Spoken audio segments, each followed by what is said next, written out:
In this video, I'm going to be showing you step by step how to create a WordPress website using Divi that looks like this. This is a very modern and sleek portfolio site where you can display your services with a call to action, a full gallery, and even a testimonial section to display the reviews from your clients. And I'm going to be showing you how to do all of this in this tutorial step by step. We'll also be covering how to get your very own custom domain name and hosting for your website. I'll show you how to install WordPress, which is a free software, and we're going to be using it to launch your website. I'll show you how to sign up, download, and install Divi to use it and customize your website exactly how you want it. I'll even show you how to create your very own logo for free without having to download any software. And I'll show you how to make your website fully mobile responsive as well. That being said, what's going on, guys? Welcome back to another video on Create a Pro website. My name is Levi Hagan, and for those of you who are not familiar with Divi, Divi is an amazing page builder theme that utilizes a drag and drop method to provide a seamless and easy way to build your website. It's pretty straightforward and has the capacity to produce some stunning designs. During this tutorial, you can use the right and left arrow keys to go forward or backwards by 5 seconds. I also put timestamps of this video down in the description below so you can go ahead and skip back or forward to any of the steps at any time. All right, now that you have an understanding of what we're going to be covering in today's video, let's go ahead and get started. Now, step number 1 is to get a domain name and hosting. A domain name is just the address of your website. It's what people type in to get to your site. So something like yourwebsite.com. And web hosting is just renting space on a server somewhere that is connected to the internet so that you can store all of your media files on a website, such as text, pictures, videos, themes, plugins, and much more. There are web hosting companies that have buildings full of these servers, and they also offer you 24/7 support in case anything happens to your website. If you want to own your own website and have a custom domain name for it, then you have to purchase your own web hosting, which I'll show you how to do in the tutorial, and I'll give you a massive discount code for it as well. Yes, you can get a free website, but it comes with a lot of limitations. Like, you won't have your very own domain name. It'll be something like yourwebsite.wix.com or squarespace.com. Or whoever's hosting the website, or it might even be a random string of numbers and letters that you don't even get to choose. You also can't upload new themes in order to customize your website exactly the way you want. You also can't upload plugins to increase the functionality of your website. You can't monetize your website with ads in order to make money from it. And your website could be deleted at any time because you don't technically own it. For these reasons, I recommend web hosting because it places you in control. So in order to get it, just click on the very first link down in the description or go to createaprowebsite.com/hosting and it will take you to a page that looks like this. Also, important to note, this is how you'll receive that massive discount that I was talking about earlier. All right. Now that being said, you can see that we have 3 different plans before us. We've got the hatchling plan, the baby plan, and the business plan. Now the hatchling plan, you get a single domain, you get free SSL. If you do the baby plan, you get unlimited domains, and then the business plan, you get pretty much everything. But I only recommend the baby plan and the business plan only after your website starts making money, if that's what you're trying to do with it. So for now, if we're just starting out, I'm going to choose the hatchling plan, which is the cheapest. And then on the bright side, we can always upgrade to the baby plan and the business plan later on whenever you want to, and it's very easy. So let's go ahead and start with the cheapest one, which is the hatchling plan. So I'm going to click on Buy Now. And here's where you can register your very own custom domain name. And then if you already have your own domain, you can just click on this tab right here. But I'm going to go ahead and create a custom domain right now. So something like createadivisite.com. Perfect. And when the search bar glows green like this, you know that your website is available. So you can see that we've got createadivisite.com selected over here in the corner, but you can click on this and you can choose between any of these. So you can also see down below that they've got a bunch of different examples. They've got .com, .club, .site, .net, blah, blah, blah, all the way down. I'm going to stick with .com because it's the most professional looking, and it's also the most common that people will type into the search bar when they're looking for your website. So I'm going to stick with this one. So then we can scroll on down to the next section right here. You're going to notice that there's a checkbox for domain privacy. Just make sure that it's checked. What this does is it protects your information like your email and your phone number. That way you don't get called by a bunch of solicitors and telemarketers who try to offer you different services for your website. It's honestly kind of annoying, so I always leave it checked for the additional $14.95, but it just makes sure that your personal information is protected. So scroll on down to number 2, which is choose a hosting plan right here. Now you can already see that the hatchling plan, which we selected earlier, is already selected, but you can go ahead and change it here as well to the baby or the business plan. But again, I'm just going to leave it on the hatchling plan. And then over here, we've got the billing cycle for 36 months. Now you can go ahead and click on this and we can change it from 36 months to 12 months or 6 months or 1 month. And so you can see that 36 months is going to be the cheapest plan if you're really planning on keeping this website for a really long time. Now, if you're just dipping your toe in the water and starting a first website and you want to just do it for 1 month, that's totally fine. Keep in mind, whichever one of these you select, you're going to be paying for all of the months up front. So if I click on 36 months, I am going to pay for 36 months up front, even though per month it's this much. Another thing to keep in mind for this 12-month plan right here, when you're buying your domain name, you're buying it for 1 year. And so if you select the 12 months, that is the equivalent of what you're already paying for the domain name for. So you might as well do this for the hosting as well. So that's another option for you. But I'm going to go ahead and click on 1 month because I want to pay for only 1 month upfront right now. Now I'm just going to scroll on down to number 3, which is creating a HostGator account. So this is just your basic account creation. So I'm going to go ahead and enter in my email and password and create a PIN as well. And I'll see you in just a second. All right, welcome back. And now we're just going to scroll on down to number 4, which is entering your billing information. And you can select between different payment types. So you've got your credit card or PayPal.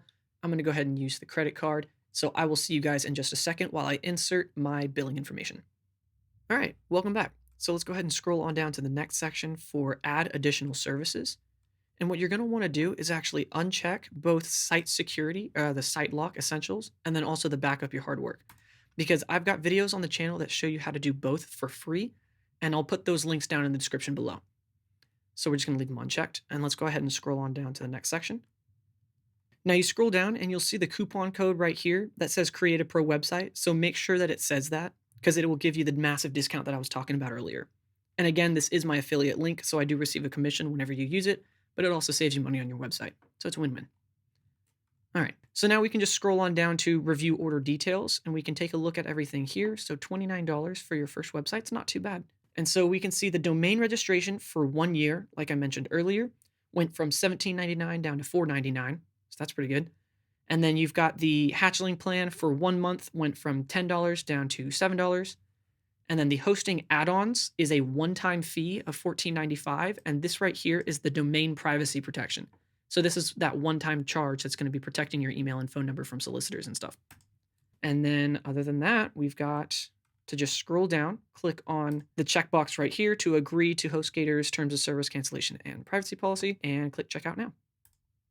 Now HostGator is just setting up your account, so we're just going to give it a minute. All right, and so now it's going to ask us to tell us a bit about the goals, but I'm going to go ahead and just close out of it. Perfect, and when it takes you to a site that looks like this, we're just going to go ahead and skip all of this, scroll down to the bottom, and just go straight to the dashboard. So I'm going to click right here. Perfect. Now that we're on HostGator's dashboard, we can go ahead and move on to step number 2, which is to install WordPress. So in order to install WordPress, all we have to do is just go over here to this button right here that says Install WordPress. It's pretty simple. And then I'm just going to click on Install Now.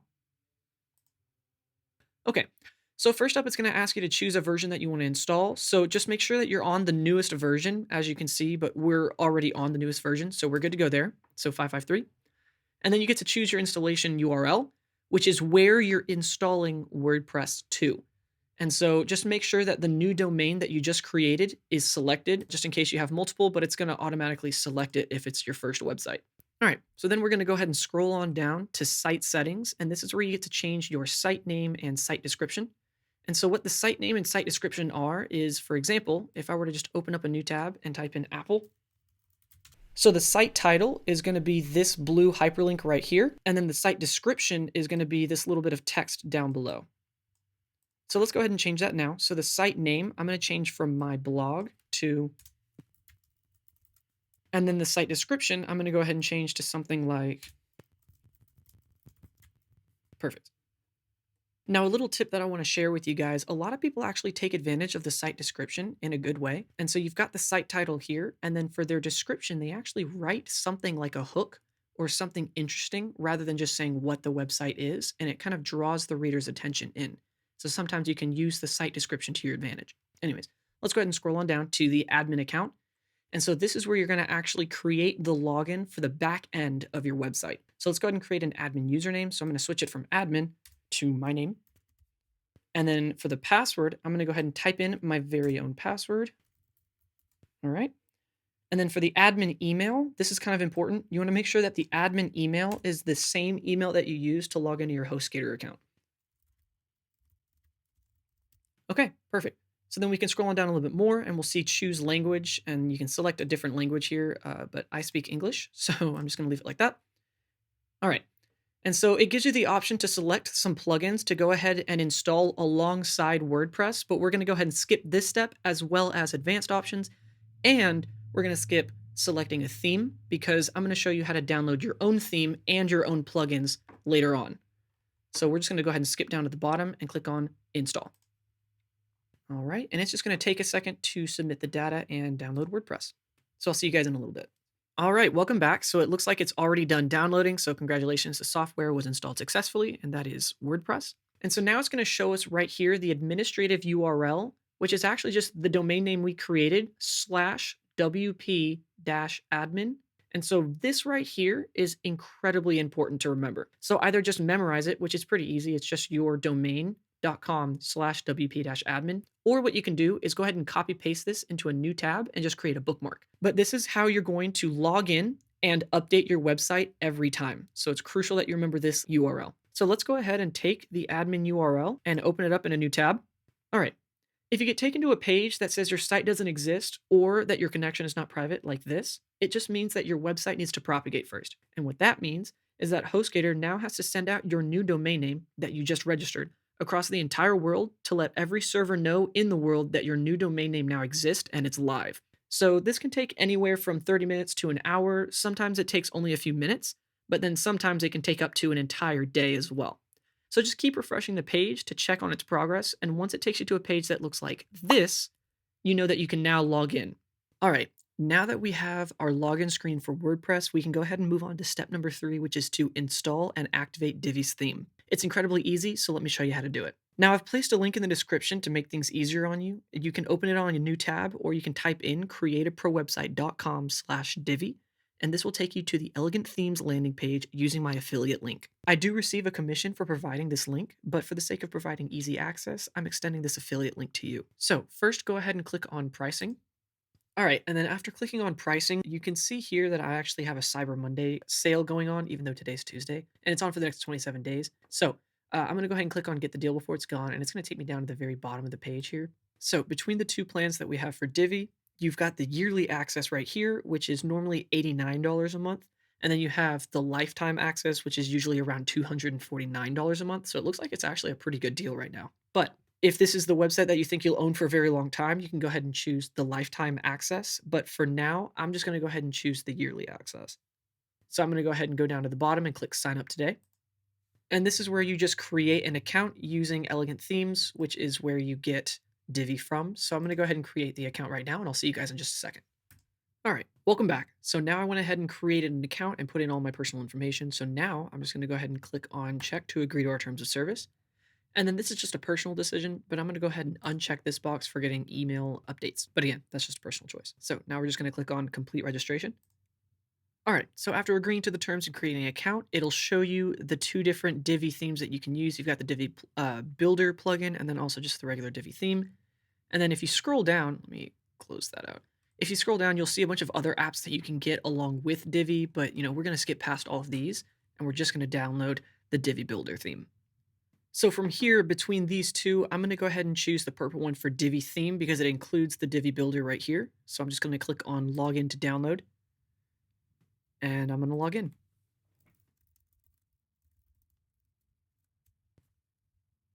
All right. So now that I've logged in, it's going to give me the option to download one of the two. So I'm going to go ahead and do the Divi theme like I said earlier because it includes the Divi Builder. So I'm going to click on download the Divi theme.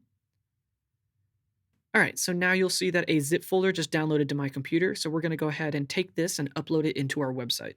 So we're just going to go up to the top for login, and then we're just going to log into our WordPress website using the admin username and password that we set up earlier. All right. So now that we're back on the WordPress dashboard, I'm going to go ahead and toggle and remove some of the stuff that's here on the dashboard, just to kind of clean it up. So I'm going to go ahead and click on dismiss. Let's go ahead and toggle these guys up just to make it a little bit more neat so that there isn't a bunch of stuff on my dashboard. I think that looks pretty good. So then we're going to go over to the left-hand menu over here and hover over appearance, and then we're going to go over to themes. Go ahead and click on it. All right, now from here, we can choose between any of the themes that WordPress already has installed, and then we can click down here and click add new theme. But what we're going to do is actually go to the top up here and click on upload, because we're going to upload our own theme from our computer. And then we're going to click on upload theme, choose file. And now we're just going to select that file that we just downloaded, which is the zip file for Divi. So here it is. Click on open and click on install now. All right, so now WordPress is unpacking the package, which is that zip folder. So it's going to take a second. It looks like the theme has already been installed successfully. So we're good to go. So now that we've installed the theme, I'm going to go ahead and click on activate right here just to make it the active theme for our website. And there we go. So now we've got active is Divi, which is our new theme. And as you can see, all those other themes are here. So we've just uploaded it as a new theme. All right, so now that we've downloaded and activated Divi as our new theme, we can go ahead and move on to step number 4, which is to create a header menu. Before we get into creating and customizing your website, I think it's best to start from the top and create a menu and a logo where we can choose things like services or a contact page and so on. So first, let's go ahead and go over to the dashboard, and we're going to click on pages and go to add new. So this is where we get to create new pages for our website. I'm going to go ahead and close out of this. And so now I'm going to go ahead and title the first one. And so I'm going to create a few different pages so that we can have a multi-page website. Now I'm only going to edit the home page. The rest of the pages I'll leave up to you guys to edit, but I'm going to go ahead and show you how to just add a bunch of them to your website. So let's go ahead and create one called homepage. And then you'll go all the way over here and click on publish and publish again. All right, so homepage is live. So now I'm going to go over here and click on the little W for WordPress. And so it'll take me right back to the pages menu, right? And so now I've got homepage and then the 2 automatic pages that come every time you download WordPress. So now I'm going to click on add new again under pages. This one I'm going to call consultations. All right, and then click publish, publish again. Back to WordPress. And so now you can see how we add multiple pages. I'm going to go ahead and add the rest right here, and I'll see you guys in just a second. All right, guys, welcome back. So I went ahead and created a few more pages so you can see that we've got homepage, photo shoots, consultations, brainstorm ideas, videos, and web design. So each one of these is a page that we can edit. But again, I'm just going to be editing the homepage, and I'll show you guys how to do that. So let's go ahead and first create a menu on the homepage. And so in order to do that, we can actually do it in 2 different ways. We can go over to the dashboard. We can hover over appearance and go to menus right here. Or the way that I prefer to do it is going down to Divi and clicking on theme customizer right here. All right, so again, I personally like using the theme customizer because it breaks out all of the different settings that you can change right here into a bunch of menu headers here. And so if I want to go into general settings, I can do things like site identity, typography, stuff like that. Or I can go to the header and I can edit the header in different ways. And so I think it's just a little bit more organized. I like it this way. All right, so now that we have the theme customizer open, I'm going to go down to menus because we're editing a menu. And then I'm going to click on create new menu. And so we're going to create a menu name. So we're basically just titling the menu that we're about to create. So I'm actually just going to call it primary menu. All right. And so I've called it primary menu. That's just the name that I want to use. And so the menu location is where you want primary menu to show up. Do you want it to be a secondary menu, a primary menu, or a footer menu? And so a primary menu is going to be up here. And as you can see, it looks like it already took most of them, including a sample page and uncategorized page. So it looks like it just threw a bunch of stuff up here. But this is the primary menu, secondary menu, and then the footer menu is going to be down here in the footer. So I'm going to go ahead and click on primary menu and click next. And so now the name is primary menu, and we can actually add some items here. So I'm going to click on add items. And as you can see, it went ahead and took the pages section, which is what I want it to do, but you can also do custom links, and you can type in your own, what you want it to say right here is the link text. And then the actual URL is where it'll take them when you click on the link text. And so like if they click on brainstorm ideas, I could put in a URL right here. But instead, that would be if it's, not an actual page in my website. So I'm going to close custom links, and you can do, other things like posts, projects, categories, and things like that. But for today, we're going to focus on pages. And so it looks like it has a whole bunch of pages. So then I'm going to choose homepage first. And there's homepage. And so then I want consultations will be next. And then photo shoots. And you can see that they're adding over here. And then videos. And then web design and brainstorm ideas. All right, so now we've got our menu here on the left-hand side. I've got homepage, consultations, all the way down to brainstorm ideas. And now this is actually drag and drop. And so if I want to reorder them, it's as simple as clicking on one, holding, and just dragging it down below. And as you can see, I can already kind of rearrange it wherever I want. Now, one thing you'll notice, you see the dotted line right there? I can either have it all the way over, or it goes like halfway under like this. See that right there? And so if I were to place it here, homepage is now a sub-menu under web design. And so if I were to go over here to web design, you see how there's a little arrow, you would click on web design, and then you would see homepage underneath. And so that's how that works. But I'm going to go ahead and click and drag homepage all the way up to the top again, just like that. And then I'm going to go ahead and click on publish to save my work and update my website. And we're done. All right, now that our menu is made, we need to make a secure homepage. And now I know what you're thinking. Didn't we just create a homepage? And yes, we created a page that says homepage, but now we need Divi to understand that the homepage we just created needs to be set as the default homepage for the website. And I know it sounds a bit confusing, but I'm going to go ahead and show you how to do it right now. So we'll just go to the top left corner and click on the back button. And one more time. And so now we're going to go all the way down to homepage settings. And so right now, your homepage displays your latest posts. And so posts are like blog posts, and I'll show you, just in a second where you can do that. But we want to go ahead and change it to a static page. And then we'll click on for homepage. We want it to display homepage, just like that. All right, so now our homepage is right here. So I'm going to go ahead and click on publish to save my work. All right. So now that we've saved our work and we have our homepage displayed as the default homepage, I'm actually going to show you guys how to create a logo so that you can place it right here. And I'm going to show you how to do it for free without downloading any software as well. So on a new tab, we're going to go ahead and type in logo maker, but without the .com, just like that. All right. And so when we open up logo maker, we can go ahead and just close out of this. It's like a little video tutorial, but I'm going to show you how to use it right now.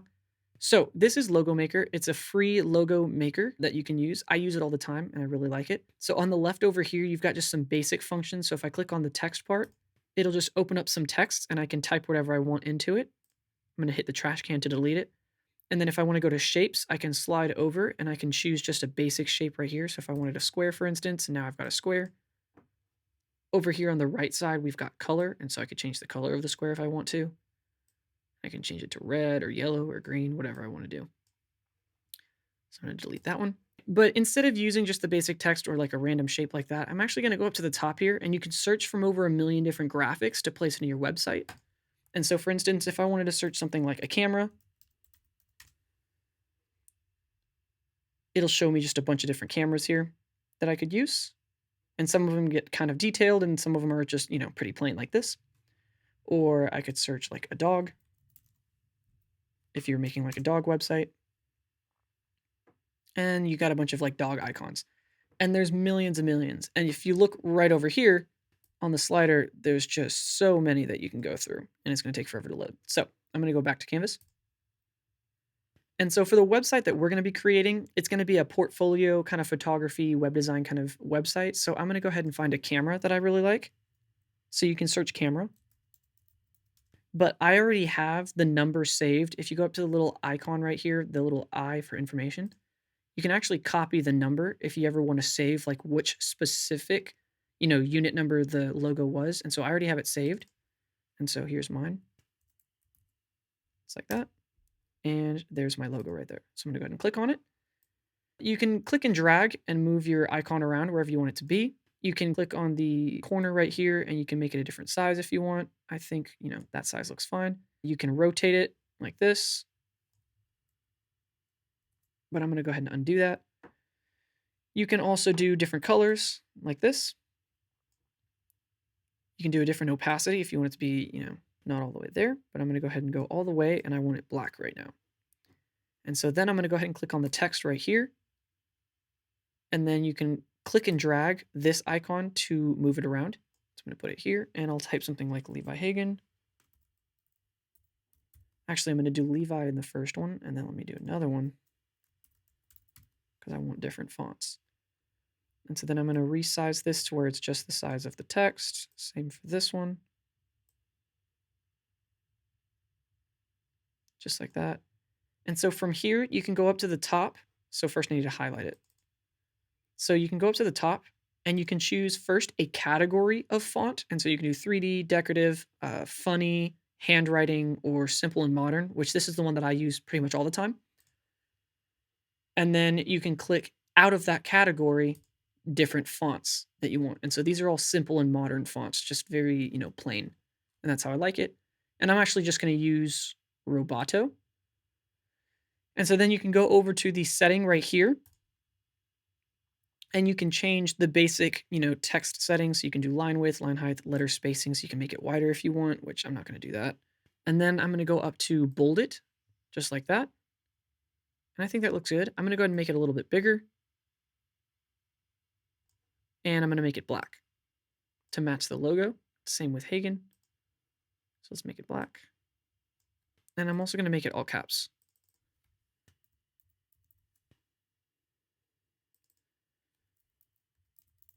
Just like that. All right, I think that looks good.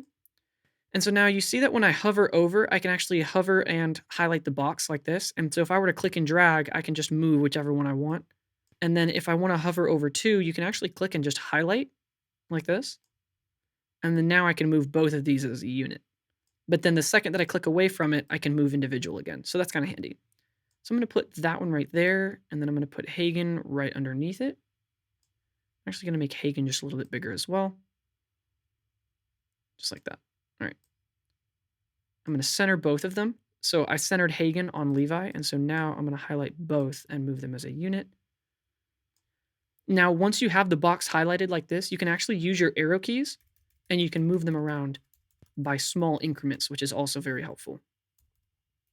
All right, so I think that looks good. I'm going to go ahead and take Hagen, and I actually want to spread out the letters a little bit more. So I'm going to go ahead and go back to the setting right here. Letter spacing, and I'm going to spread them out just a little bit. Just like that. Let's move it over. There we go. All right, so I'm going to highlight the whole thing, just bring it to the center. And so now you can go up to the top right corner right here and click on Save Logo. And it's going to ask if you want to download the high resolution license file for $19. But no, I'm just going to say no thanks, download the low resolution file. And so that's going to be free. And so you can see that it downloaded to my computer right here. So we'll go ahead and move that into a folder in just a second. Close that out. Now, what I also want you to do, go ahead and highlight everything and do the exact same logo, but make it a white logo. So all the way into the corner and click on Save. And then you'll go over to no thanks, download low resolution. And now I've got a black logo and a white logo just in case, depending on what background I have behind it, I can make sure that it's always visible. Like for instance, if this was a white background, I could put my black logo and vice versa. So I'm going to close out of it and then I'm going to do one more thing. I'm going to again select everything and change it back to black just so I can see it. And then I'm actually just going to take these away and just take this logo right here. And so now I'm going to hit save. One last time, no thanks, download the low resolution. And so now I've got all three logos that I need. And the reason that I took away the text and I just kept the logo is, for instance, we're actually going to change the site identity logo or the site icon, which is this little icon right here anytime you have a tab. And so for Logo Maker, they've got like their own right here.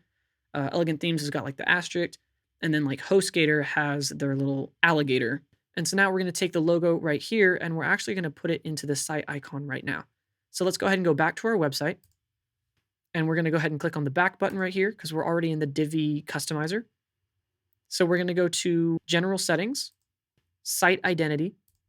And so now we can actually change the site title and the tagline, which is the exact same thing we did back when we were downloading WordPress. And remember, I created the title, create a Divi site, and then I put the tagline as create a Divi site in seconds to make it look professional. And so you can also change it here if you decide to change your mind. But we're going to go down to site icon and click on select the icon. And so it's going to open up this little import. So we're just going to click on select files. Make sure you're on the upload files tab. ahead and click on select files. And so I'm going to go over to my Divi folder.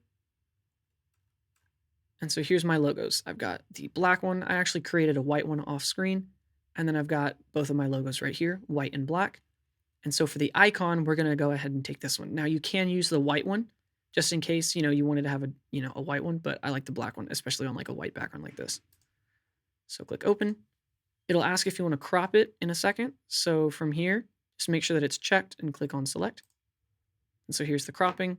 Essentially, you just kind of want to remove all of the white space that you can, but I'm kind of skip it. So I'm just going to click on skip cropping and we're done. And now you can see that my little icon is actually right here on the tab. I think it looks great.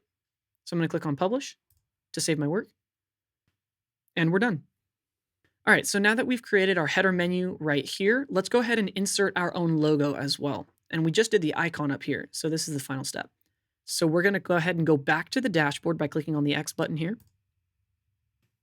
And then we're going to again go down to Divi, but instead of clicking on the customizer, we're going to go up to theme options.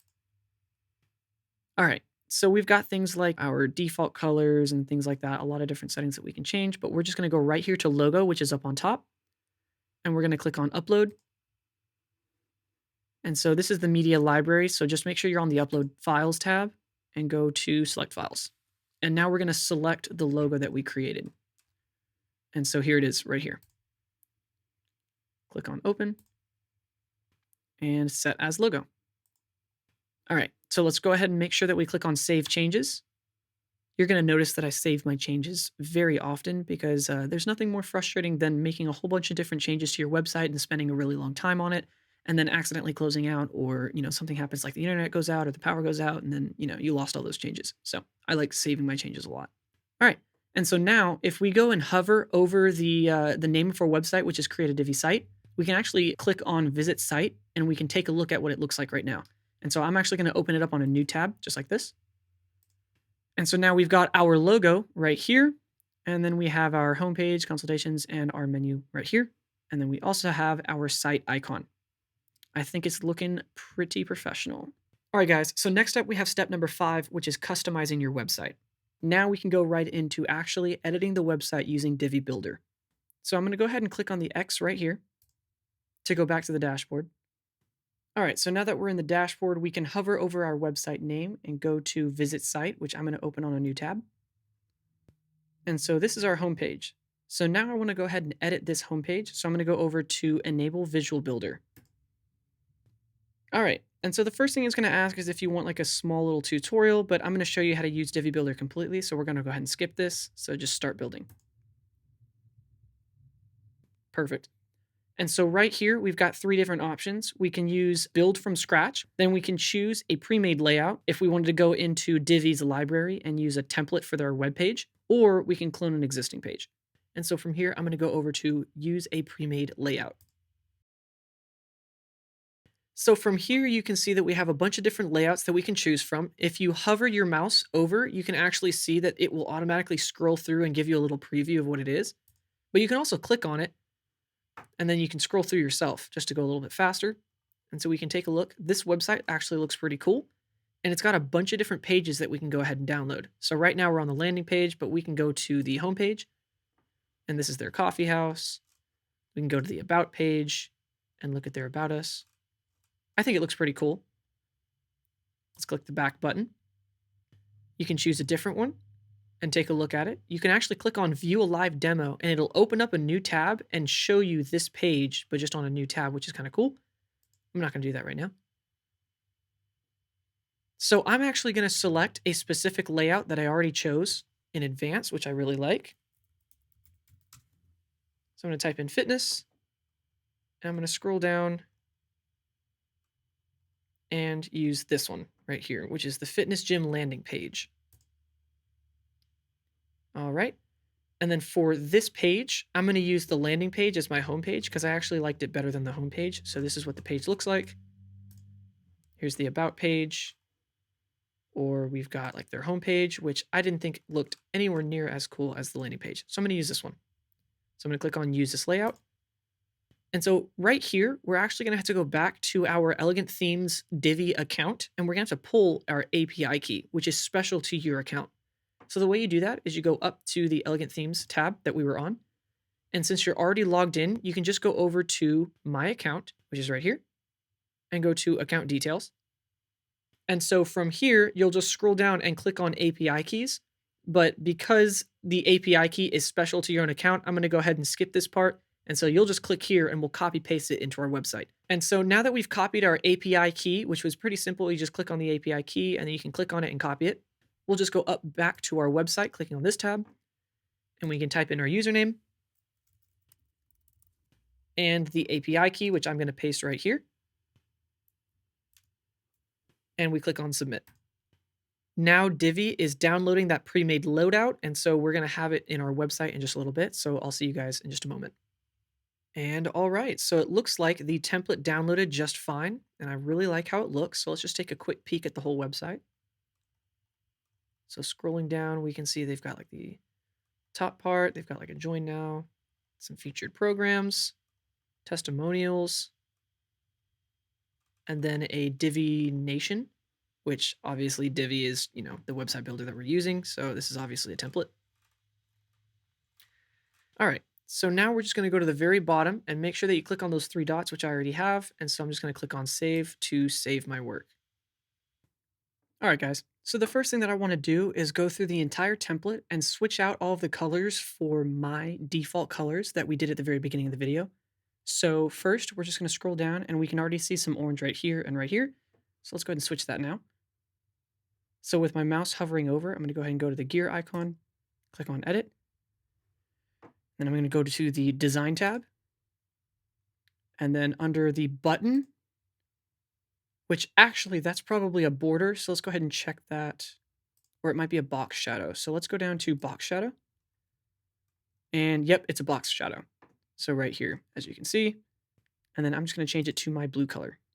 Just like that. Click check. All right, and let's move down to this spot right here. So it looks like this is probably a half and half. So half of it is no color and half of it does have color. So I bet it's probably a gradient background. So we'll go over here to the settings for the entire row. And then, yep, it looks like we've got two columns inside of the row. And so with the first column, if I click edit and I go to the background, I bet it's going to be blank. Yep, so it's blank. And so then if I were to go back, and then click on the second column cog, the little cog icon. And yep, so here it is. So you can split a row in half by doing two columns. And so you can have one side with no background and then the other side with a background. And that's how you get like this whole box on the side right here, which is kind of cool. So we're just going to edit the background to be our default color, just like that. And click OK. And scroll on down. So now we've got our learn more button. So I'm going to click on the settings, go over to design. Let's go to box shadow. It doesn't look like it's a box shadow. So this one must be a border. So let's go ahead and go to the button and we can edit the border in the button tab. Yep, there's the border. And so there's the red. So let's just change it to blue. All right. And then click on the green check button and we'll go over to join now. Hover over it and click on the setting. All right, so we'll scroll on down to the border. There it is. So I'm just going to switch it to blue. And just like that, now the border is blue for that one as well. So we'll click on check. Scroll down a little bit more. Let's change this guy. Settings. Drag this over. If you click on this little blue pencil icon right here next to whatever text you're trying to edit, it will take you straight to the design tab and whatever specific font it is.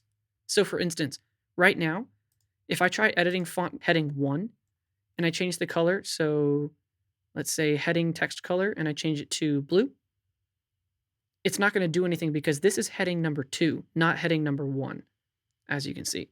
So I'm going to click undo. So I'll go back up to heading 2, and if I change that color, it's blue. And so now it's blue. So there's a big difference. And so what I always use is just clicking on the pencil mark. So now to change this orange, I'm going to click on this pencil mark. It'll take me straight to, it looks like it's a heading 3. And so I'll just scroll down to the bottom and I'll click on the blue and the check button. All right, here's another one.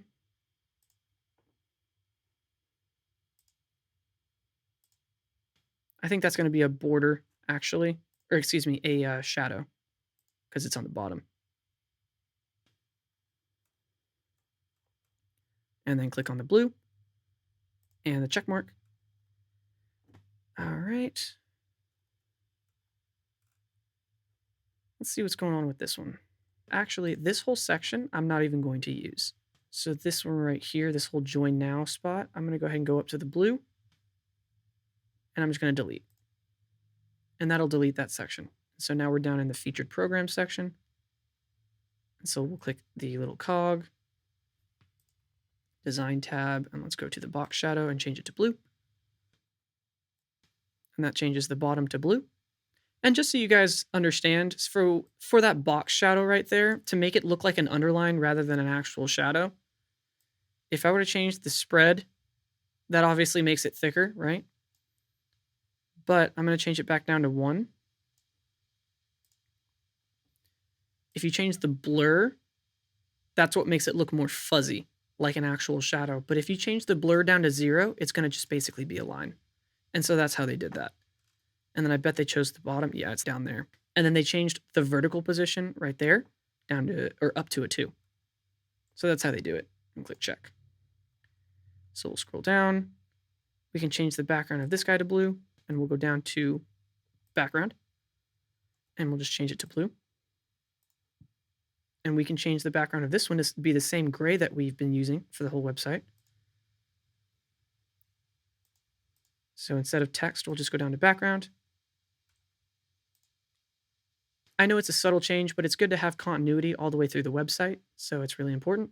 So we'll scroll on down. Here's another button right here, so let's go ahead and click on this one. Change the color. That one's going to be a border.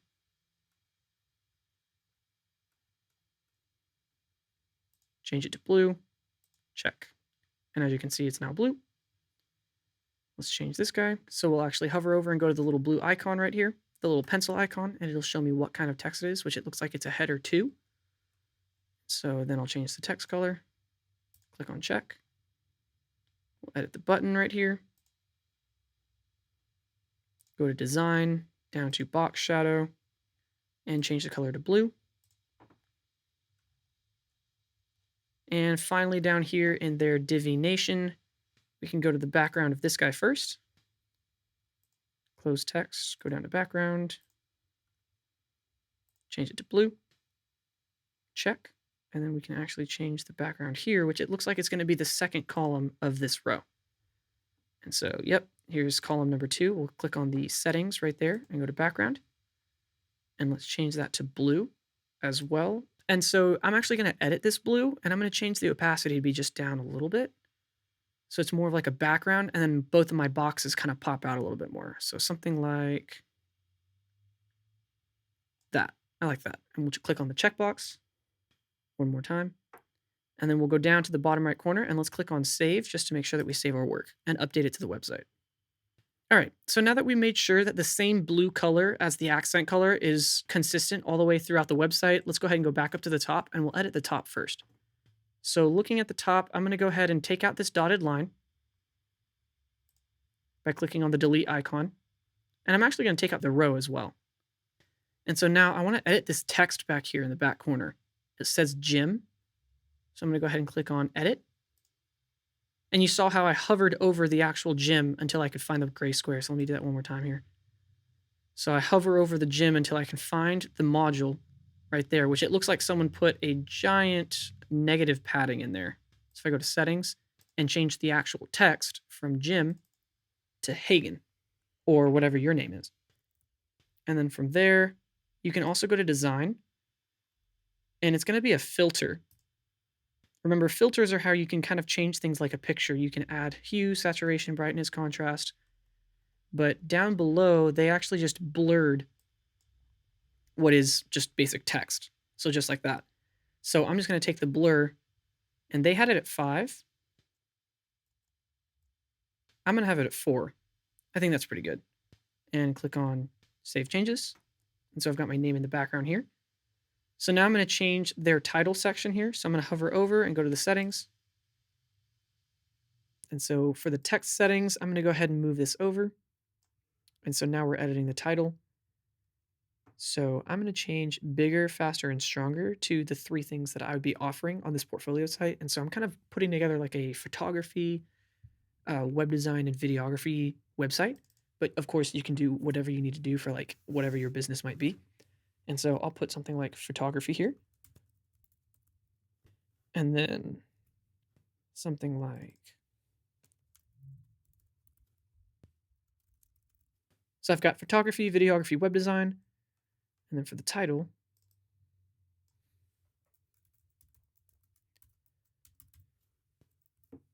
got Levi Hagen, just like that. Okay, and now that we've changed the title, I'm going to go ahead and change the text for the button as well. So let's go over to hover over the button and click on the module settings. And so the text is right here. So instead of get started today, I'm going to do something like schedule your session. And click check. And so now I've got this really cool button right here that says schedule your session. And so it's kind of prompting them that the second they see that I do photography, videography, and web design, they would, click on the button here.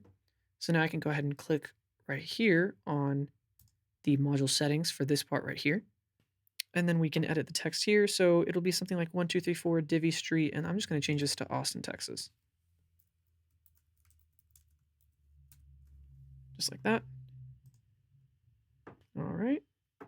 Scroll down just a little bit. All right. And then right here, we can change this text as well. So I'm going to go ahead and click on the gear icon.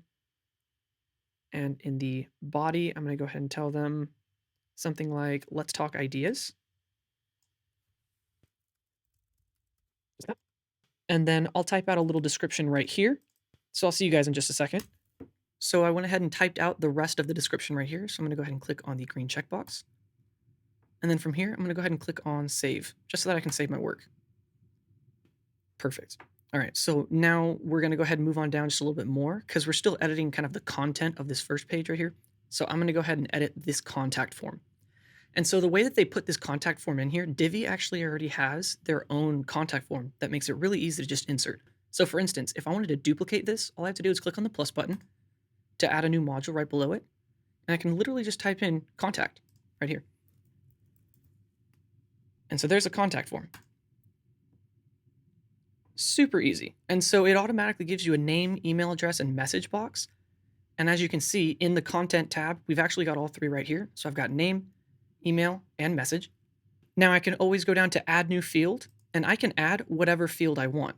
And so the cool part is I can actually create the text and make my own field. So for instance, if I want to make a phone number field, all I have to do is type in the title, phone number. And as you can see, let me scroll down. So here's my new field, and it says new field. So if I type right here, phone number,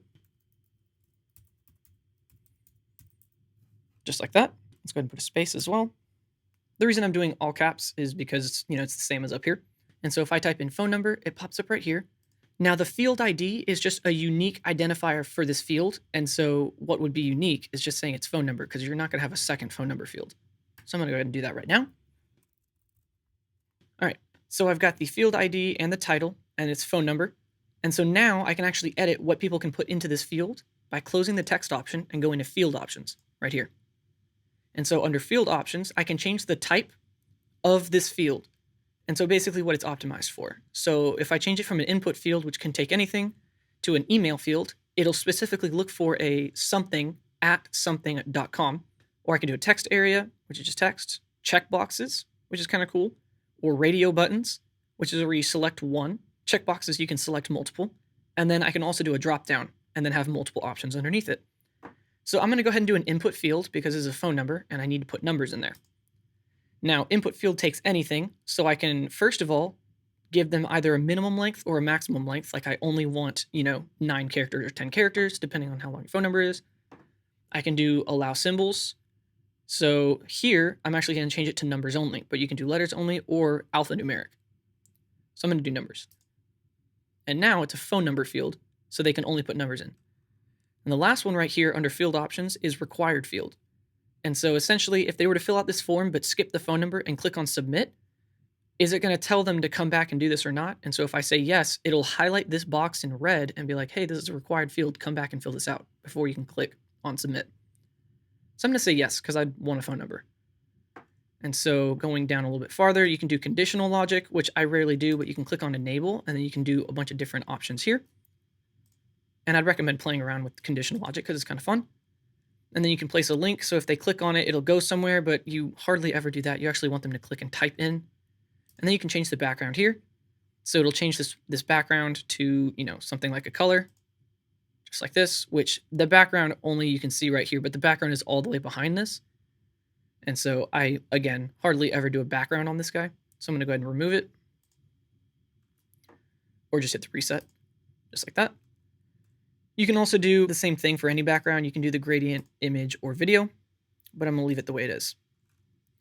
Now you can go over to the design tab for the phone number, for instance.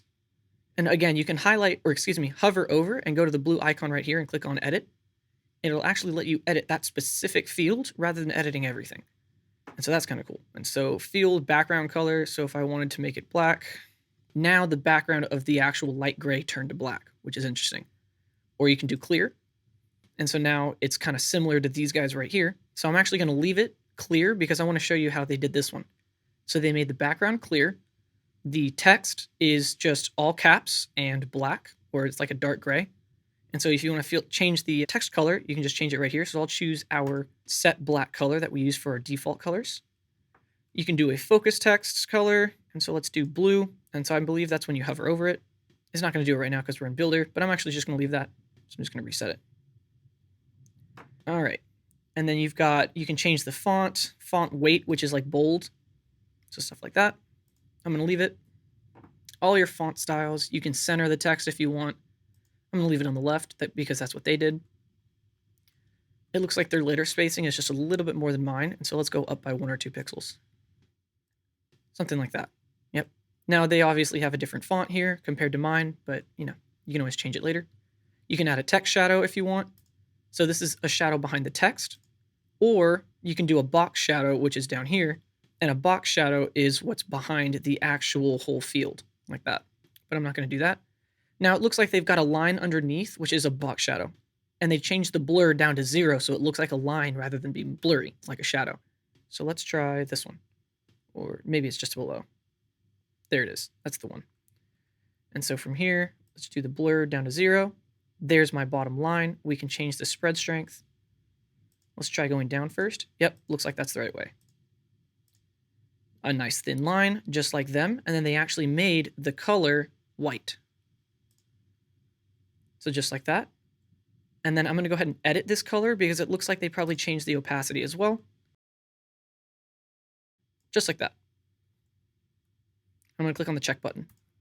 And so I was editing the phone number, but now you can edit message, email, or name, or you can just do all of them at the same time, which is kind of cool. So I'm going to go ahead and click on check. And I'm going to go ahead and remove. Oh, one more thing I want to show you. This little 7+3 right here is actually just a reCAPTCHA. So if you go in the content tab, scroll down, instead of text, we can go down to spam protection and use basic CAPTCHA right here. You can say no, and it'll take that off. Or you can use spam protection. There's a few other things that you can do here as well, like you can change the email address, or you can change the redirect. So the second that they click on the submit button, is it going to take them to a different page? And you can say yes, and then put in that page URL right here. But I'm going to say no. You can also say right here, this is the success message. You can also change the text of the submit button. So instead of saying submit, you could say something like, good job, and now good job shows up in the box right there. So that's a basic contact form for you. I'm going to go ahead and remove this one because I like the one that's already there. I don't think I need a message or a phone number. A name and email address is good enough here. This is basically a call to action right here on my front page. So the second they load into the home page, they're going to look over and see, hey, let's talk ideas. Feel free to just give me your name and email and we're getting contact. And so I like how it's right there on the front. It's nice and easy. All right. Let's go ahead and click on save to save our work. So now that we saved, I'm going to go ahead and edit this section right here. So let's go ahead and change this first text. I'm going to go ahead and click on the edit button right here. And then I'm going to come over and change as low as, I'm going to change it to negotiable rates. Just like that. And then instead of $39, I'm going to change it to $25 per hour. just like that. And so now I'm going to go ahead and hover over negotiable rates and click on the edit button because I want to edit whatever header type this is, which it looks like it's a header 3. And so I'm going to scroll down and I'm going to change the text size to be a little bit bigger. Just like that. Change the line height to be a little bit smaller so they're scrunched up against each other. And maybe spread out the letter spacing. I think that looks good. Let's go one more down. All right. And then you can play with other things like text shadow and everything else, but I've already shown you how to do that, so you guys can play with that later. So I'm going to hit the check button to save changes. And then from here, you can also put like a little snippet about your negotiable rates, like how you like to negotiate or how far you're willing to go or something like that. But I'm going to leave it for now. Let's edit the text of this button to, match the theme of the website. So I'll say something like book now. Like book your session now for the $25 an hour, but we can always negotiate. So click on check. I think that looks pretty good. So now I can go over to this section right here for fitness programs. And so I'm actually going to take off all of these options right here, including this button. So I'm going to go ahead and hover over and click delete. And it looks like I've got to do it for each one.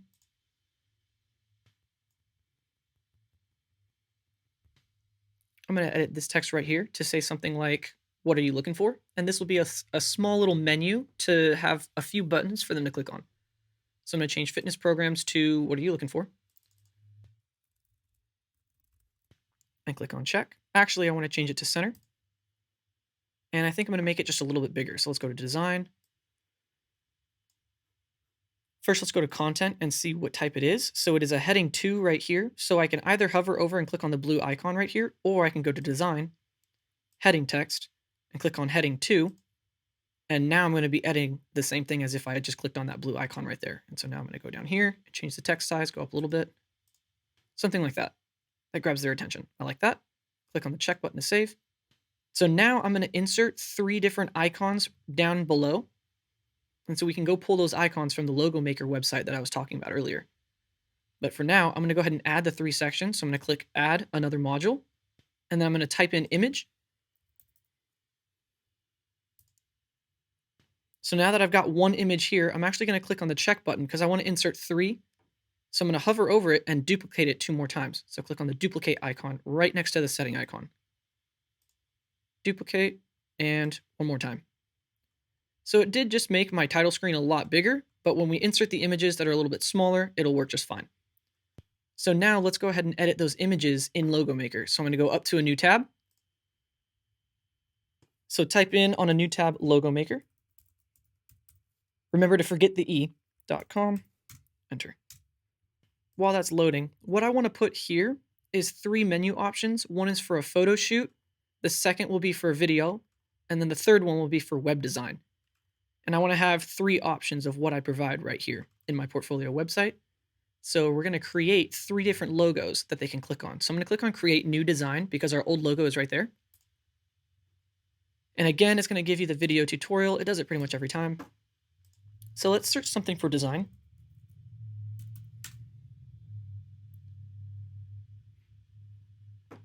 And we can choose something like this one. I like this.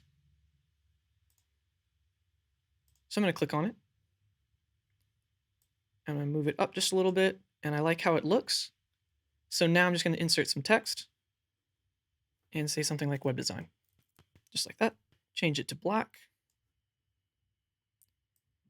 Make the box the same width as the text, just like that. I'm going to drag it right underneath and center it. I want to make this 2 different.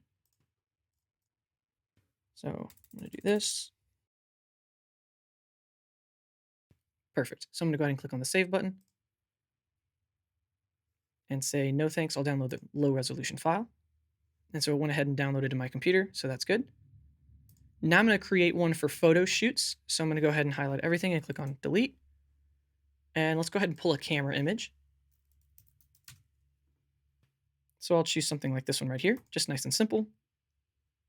Looks like it's already black, so that's good. Add some text and say photo shoot. Make it black text. Good. So I'm going to click on save. and download the low resolution file for free. Close it, and let's do one more for videos. I think that looks perfect. So I'm going to go ahead and click on save and do the low resolution file. All right, so now I've got all three saved to my computer and I can use them. So go ahead and close this tab. And so now in the first image right here, I'm going to go ahead and hover over and click on the settings icon to edit it. And then under the content tab, because we're adding content to the image, I'm going to go ahead and click on the image setting, upload files, select files. And so from here, I'm going to go ahead and select all three of the images, which I have them here. So I'm going to highlight all three of them by just holding Command or Control and clicking on all three. And I'm going to click on Open. So it'll upload all three. So let's do web design first. Make sure it's checked and click on Upload Image. And then I'm going to go to the Design tab and click on Alignment and center align it. I'm going to go to the Sizing tab. I'm going to change it to be a little bit smaller.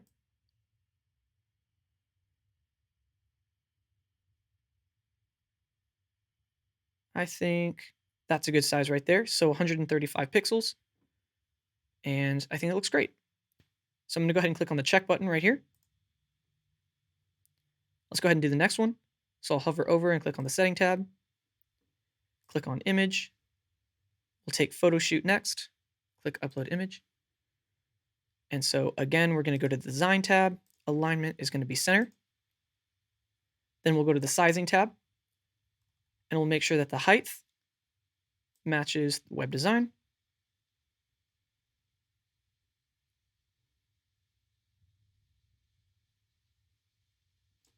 Which it looks like the 100 pixels kind of matches it. Remember that when you create a logo in Logo Maker, if one is bigger than the other, it's going to be a little bit different size. So I'm going to click on the check button and the last one. So we'll hover over the image, click on Settings, Image, and we'll do the videos last. Click on Upload Image, Design tab, and we're going to change it to the center alignment again. Sizing, scroll down to the height, and we'll shrink it up to be about the same size as the others, just like that. All right, I think that looks great. Click on the check button. I'm still going to edit the web design to be a little bit bigger. I think it's just a little bit smaller than both the other two. But maybe my eyes aren't right. So I'm just going to go up a little bit. I think that looks great. So I'm going to click on Save Changes. And so now I have all three of my icons right here. And I want to actually make them buttons that will take them to specific parts of the website or to different pages. So we can go ahead and do that right now. We'll go ahead and click on the settings icon for web design first. And under the content tab, we're going to scroll on down to the link. Now, I always say to change into a new tab because you want them to be on your website for as long as possible. So in order to do that, instead of having it open in the same window, so if I were to click on this button, it doesn't open a new tab, it would just open on this tab. I want it on a new tab so that my website stays open on their browser, and then it'll open a new tab to the site that they click on right here. And so the image link URL is when they click on this image, where is it going to take them? And so I'm going to take a URL from my actual web design page right here. So let's just click on the check button for now. Let's go ahead and click on Save. So what I'm going to do is open up the web design page on another tab and copy the URL. So I'm going to go ahead and go back to my dashboard. I'm going to open up my website on a new tab. And so now I'm going to go over to the web design page, which we have not edited yet. So it's going to look like the beginning of our homepage, just plain like this. So I'm going to copy this URL by hitting Control or Command C. And I'm going to paste it behind the link right here. So I'm going to click on this one, go to the settings. Under content, just go down to the link. And it still says new tab. So now I'm just going to place the URL right here by hitting Control or Command V and clicking Save Changes. And then I'll go ahead and click on save, which it looks like it's auto saving. So that's pretty nice. All right. And so now I'm going to go ahead and do both of these buttons the same way that I did the web design button. So I'm basically just going to go back to this tab and open each one of them on a new tab, copy the URL, and put it into the link section. So I'll see you guys in just a second. All right, guys, welcome back. So I went ahead and edited all three of these icons to be buttons. So for instance, if you click on settings and then under the content tab, you go down to link, you'll see that I have the hyperlink from the videos, photo shoots, and web design tabs for these three services that I would provide. And so I have them all three set to open in a new tab. And so the second they click on one of these three, it takes them to a new tab under the web design page. And so that would be where you would actually edit one of these pages on your own time and change them to be what those services are. All right, so I'm going to go ahead and click on the check button, and I am going to go ahead and save my work. All right, so now the fun part, let's go ahead and customize this website to be a little bit cooler. So I'm actually going to use my own images. So I'm going to go to the settings tab for the entire section, which is the blue. And so as you can see, it wraps all the way around the screen. And so I'm going to click on the settings tab. And then from here, we're going to go to the background under the content tab right here. And then for the image, which is the image tab right here, I'm going to go ahead and click and upload my own image. So I'm going to go to upload files, select files. And so from here, I'm going to go ahead and upload all of my images.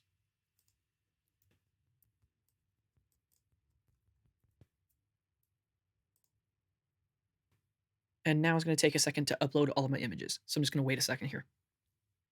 All right, so now that all my images have uploaded, I'm going to go ahead and select this one, which is a picture that I took of myself doing a flip. So I'm going to click on upload an image.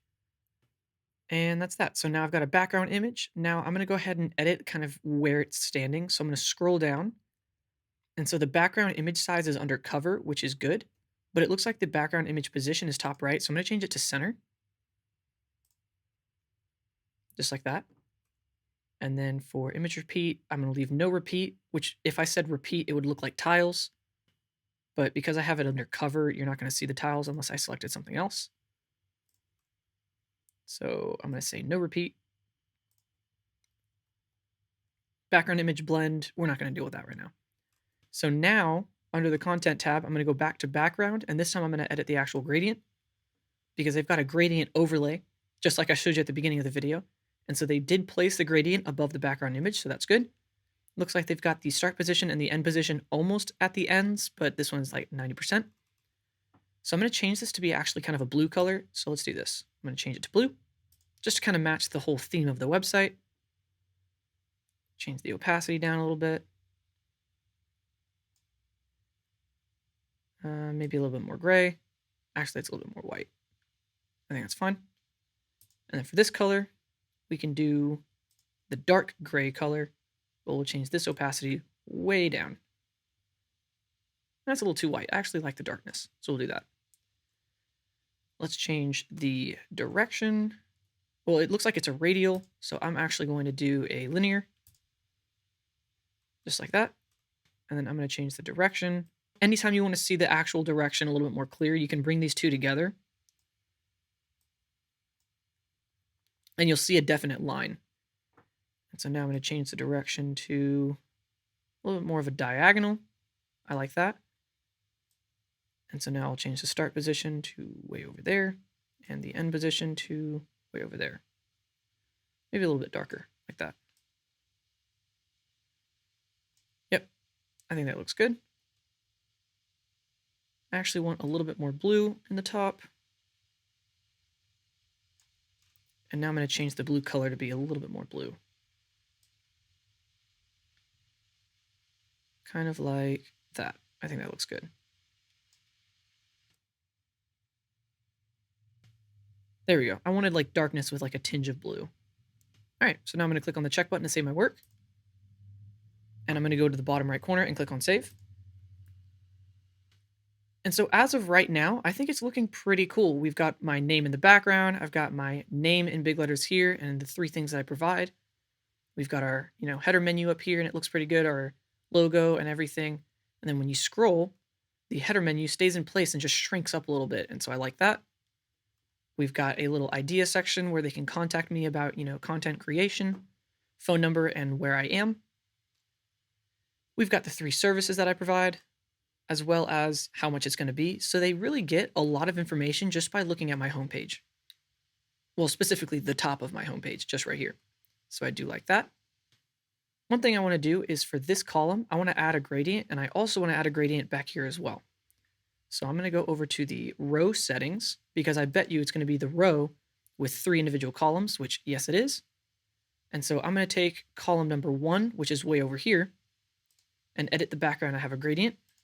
So go down to the background tab, and under gradient, it looks like it already has what I'm looking for, but it made it a whole line. And so I actually want it to be a little bit more of like a gradual. So I'm going to go down and see how it's 50-50. That's what makes it a line. But if I were to drag these apart, it's going to make it more of like a fade, which I like. So now when you scroll down, my image fades into the white background down here. I kind of like it. So I'm going to click on check. And then we can also change the background of this column as well, because there's 1, 2, and 3 columns. So I'm going to go over to column 3, click on the edit tab. I'm going to add a gradient to this side. And so it's automatically going to throw it over the background, which is good, but I'm going to make it a lot more opaque. So let's change white. Actually, I want the dark to be on top, and I want the white to be on the bottom.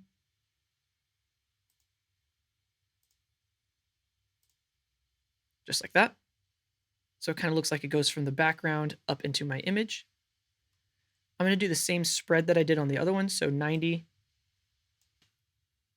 So it matches in the same spot right there, and it's going to go up into the darkness. The start position is fine because this is the start of the black. So I think it's fine just like that. And then one last change I'm going to do is I'm actually going to change this darkness to be a little bit more opaque so that it shows the image behind it. Just like that. I'm going to change the white down to a little bit more of a darker color just so that you're able to see the text right here. And I'm going to click on the check button. And as you can see, as I'm editing the website, I kind of play around with what looks good. I don't just choose one thing and just leave it there. So I'm going to click on the check button one more time and click on save.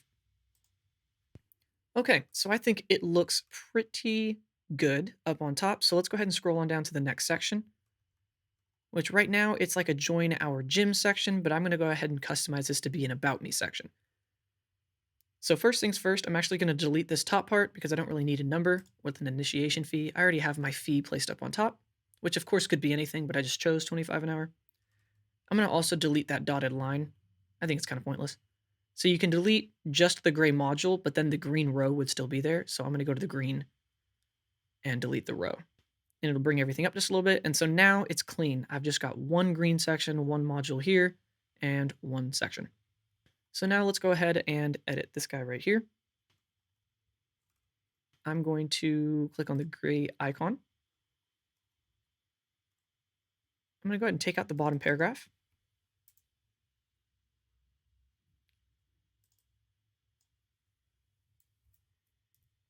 And say something like about me. And click on the check button. I'm going to go ahead and add another gray module underneath it. And it's going to be an image.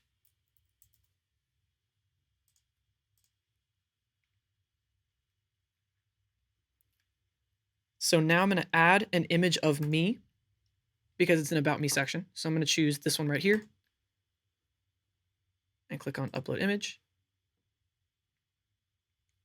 Now it's a little too big for what the image actually is, so I'm actually going to go ahead and shrink it down a little bit so it's not as pixelated. So I'm going to go down to design, sizing, go to the height, and shrink it up just a little bit.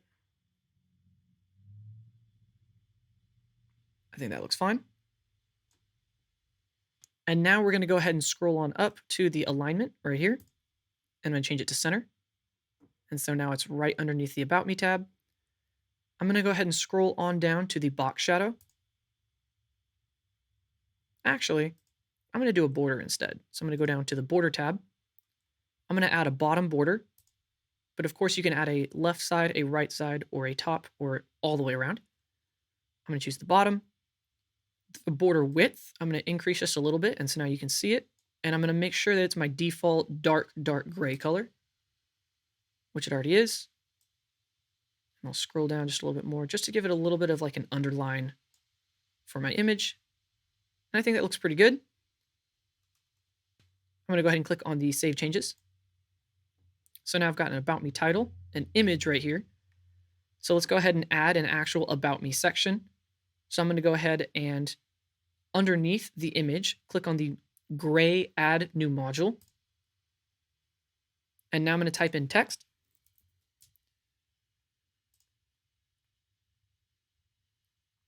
And so now right here, I'll see you guys in just a little bit. I'm actually going to paste an entire paragraph of an About Me section that I already have written out. So I'll see you in just a minute.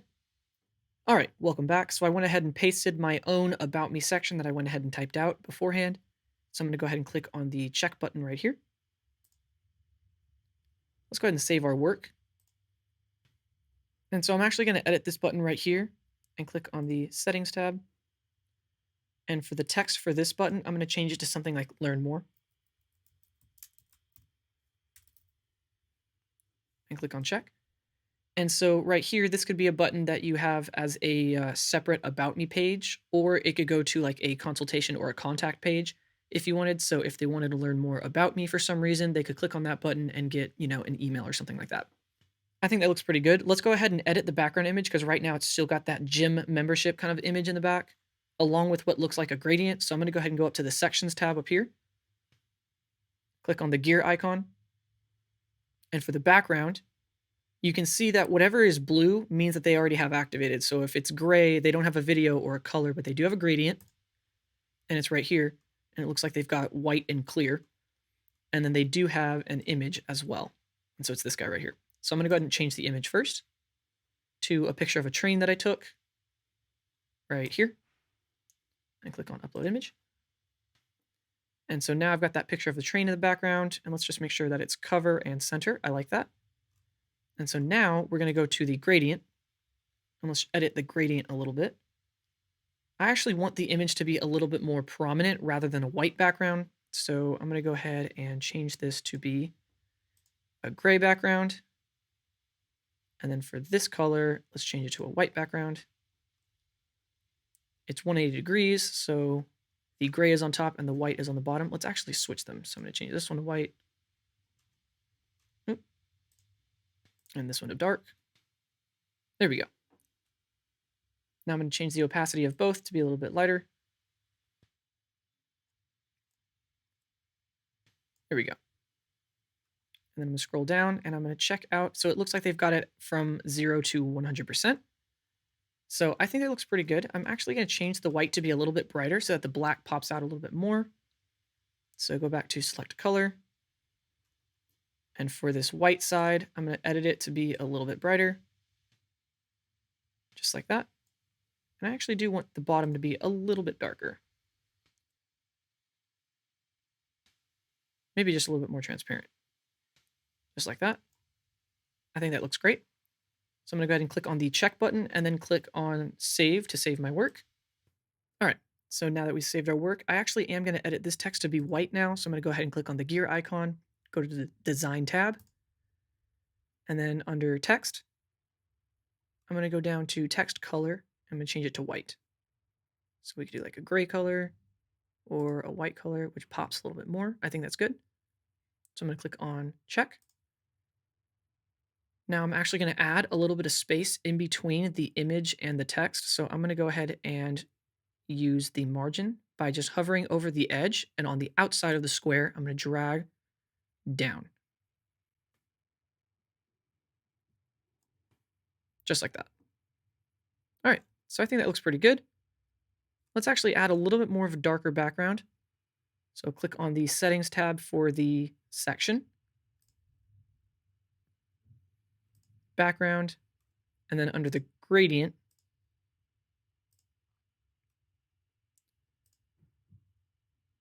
actually, I'm not going to change the color. I'm just going to move it up a little bit.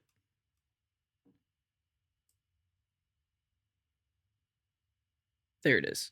I think that looks perfect. So I'm going to click on the check button. And so here's the About Me section. It goes from dark, so you can see the actual trees and, some of the grime of the bridge. And then when you go to the top, it goes straight into white and then blends into the background of this image here. So I think that's a very smooth transition. I like it.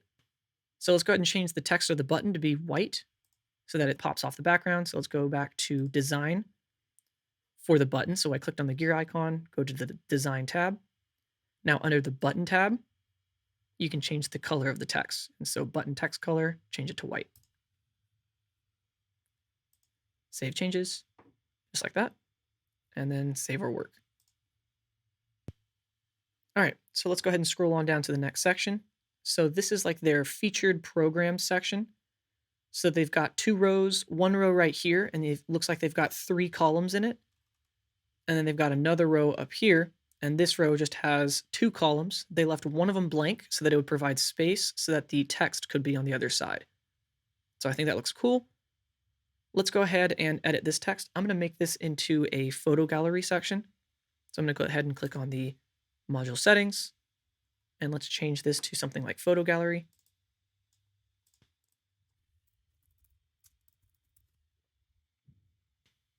And then I'm actually just going to leave this as dummy text, but you could put some kind of like a little description here of like the type of photography that you do, or whatever else that you're trying to show or display here. So if this was like a services section, you could do a little explanation about your services. So I'm going to go ahead and click on the check button to save my work. Now, of course, you can always go to the design tab and change this if you wanted to do a different font or something. So you guys already know how to manipulate text. And then down here, sign up for a class. I'm going to go ahead and edit this button.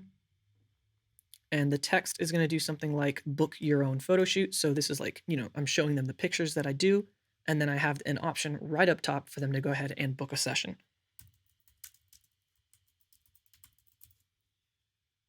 And actually, instead of a, I'm going to say your, just to make it sound better for them. So it's like book your photo shoot now.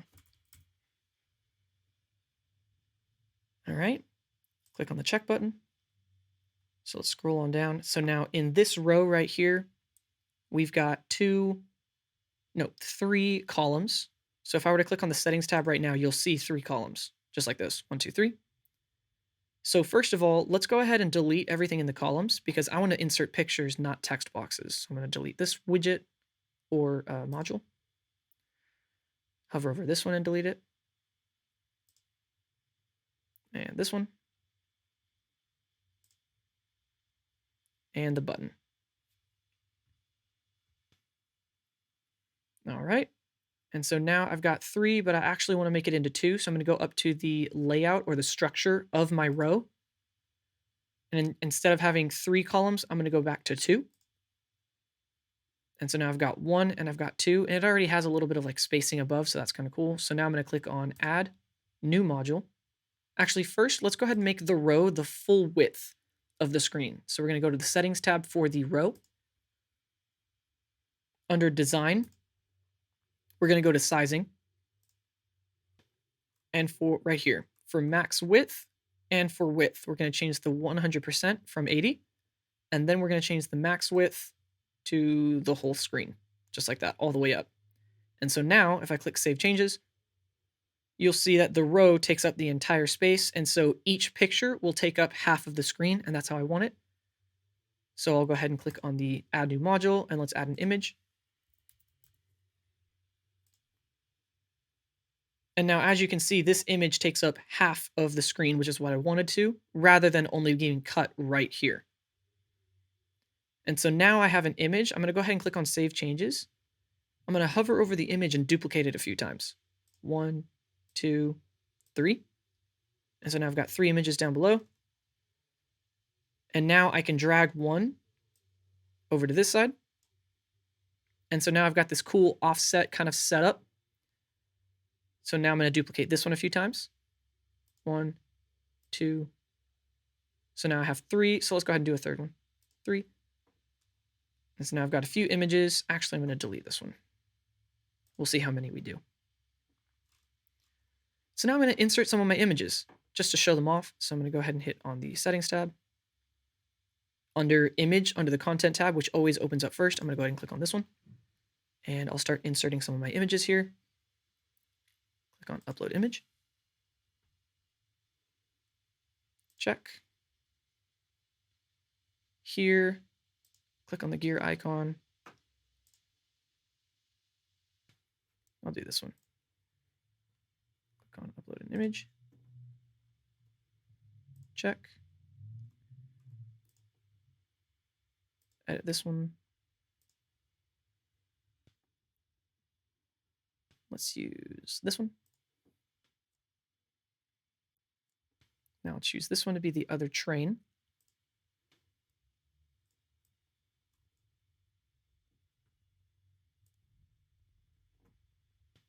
Now, right off the bat, I think this image is a little too dark.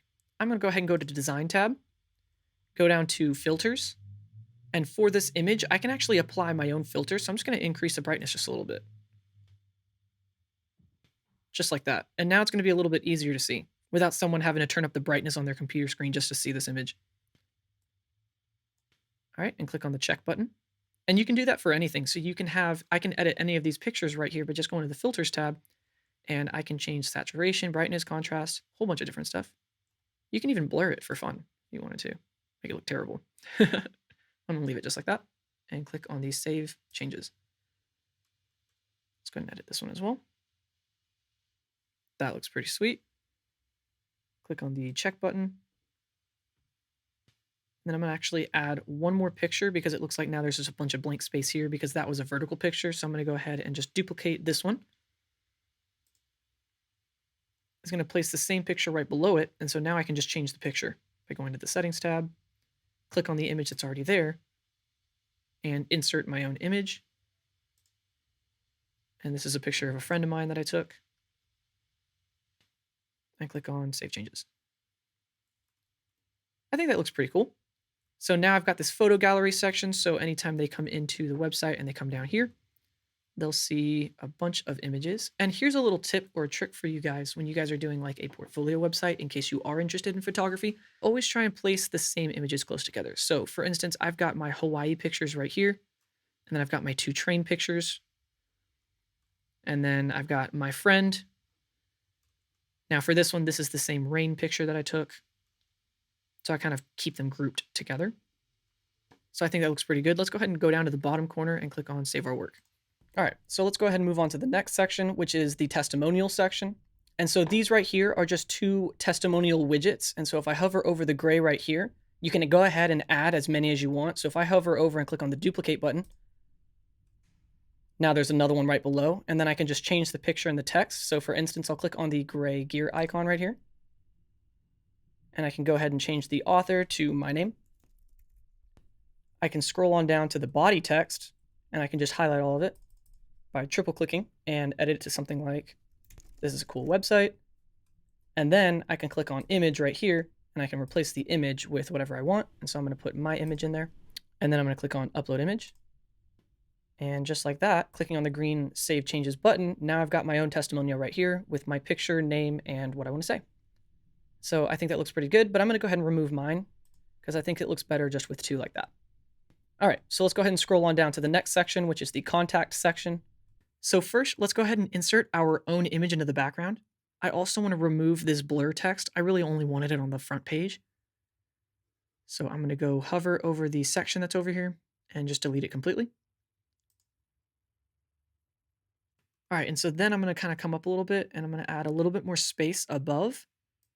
So I'm going to click and drag on the margin and add a little bit more space. Just like that. I think that looks pretty good. So let's go ahead and go over to the section settings.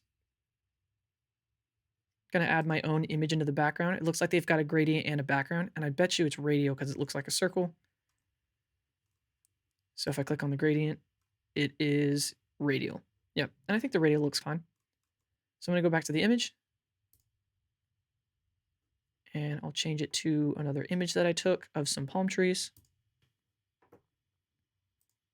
Just like that. And then I'm going to go ahead and scroll on down and change the gradient. So actually click on gradient and then scroll down. I'm going to change this color to be a little bit more opaque. Just like that. I think that looks pretty sweet. And I don't mind the start position and end positions. I'm going to leave them just like that.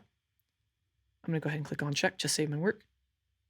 Let's go ahead and change the title of this section as well. So we'll go ahead and hover over, go to module settings.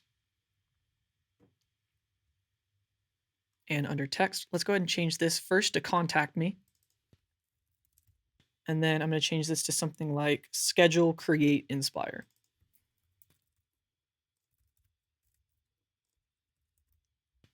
All right, I think that looks perfect. Go ahead and click on the check button to see my work. So now I've got schedule, create, inspire, contact me. We've got another contact module. It's a contact form down below. So we can go ahead and click on the edit icon. I want to go ahead and add one or two more fields. So this is where they can actually get a little bit more specific about what they want when they contact me. So I'm going to go ahead and add two more fields. So this one is going to say, what are your expectations? Just like that. And I'll change the field ID to expectations. There we go. And now for field options, I don't need a minimum length or anything. All symbols are allowed. An input field is perfect. I don't need like email or anything. I could do a text area.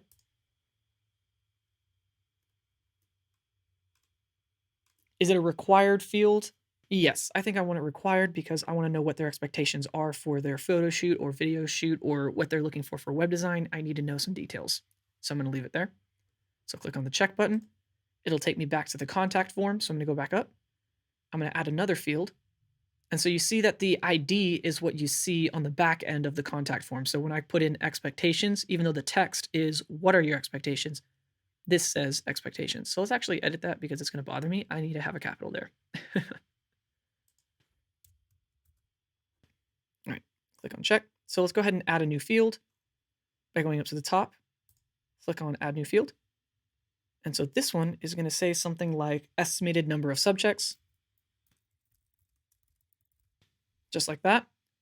And then for field ID, it'll just be subjects. Just like that. So now let's go down to field options. It's going to be an input field, but I want to specifically only have numbers. So I don't need minimum or maximum length. Allowed symbols, only numbers.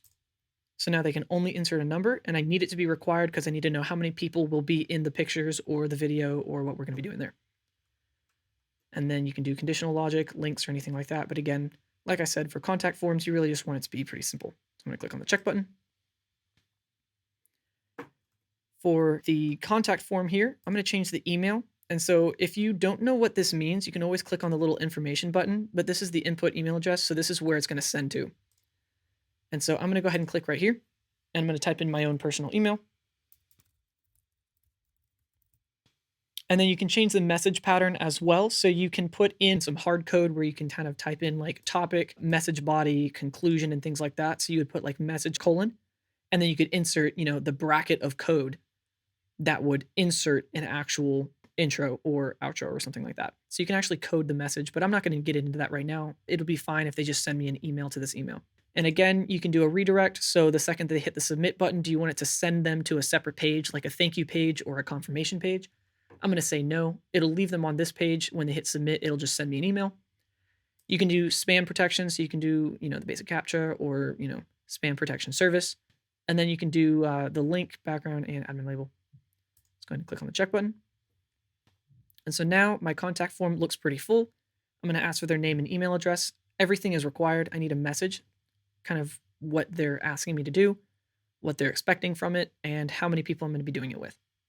So I think that looks pretty good. Let's go ahead and go over to this side over here. And this can be like one last services section, kind of listing off like, okay, what do you want me to do for you? Just as an idea as they're typing out their message and their expectations. They'll look over here and see, oh, I guess he can do a brainstorm session, or he can work with me on a photo idea. So click on settings. Under text, let's change this to something like what we can do. So this is like what we can do together if you contact me. And so we'll go down below and we'll change this one first to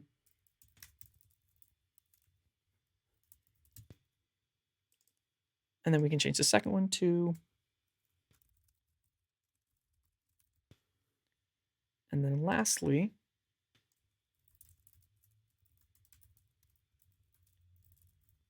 all right, so I've got 3 things that we can do together. Click on check.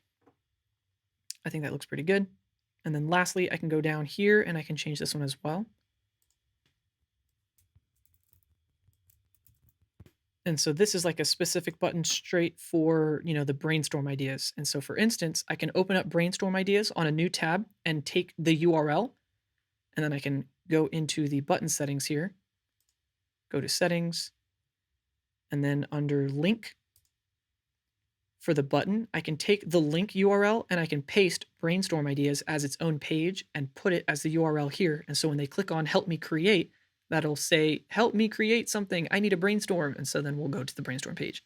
And that'll have more information about, my brainstorming services or whatever. So I can click on the check button there. I think that looks pretty good. So let's go ahead and click on save in the bottom corner. All right, so now that we saved our work and we finished our contact form at the very bottom, let's go ahead and scroll all the way up to the top. And the last thing that I want to add is going to be just some motion animation to the website. So when it loads in, it's going to do some fades and some cool zoom effects just to make it look a little bit more professional. And we'll click on the gear icon to edit. And then from here, we're going to go over to design and drop down to animation tab. Under the animation tab, we can choose between none, fade, slide, bounce, a whole bunch of different things. So if I click on bounce, it'll bounce in just like that. It kind of goes back and forth. So I'm going to choose slide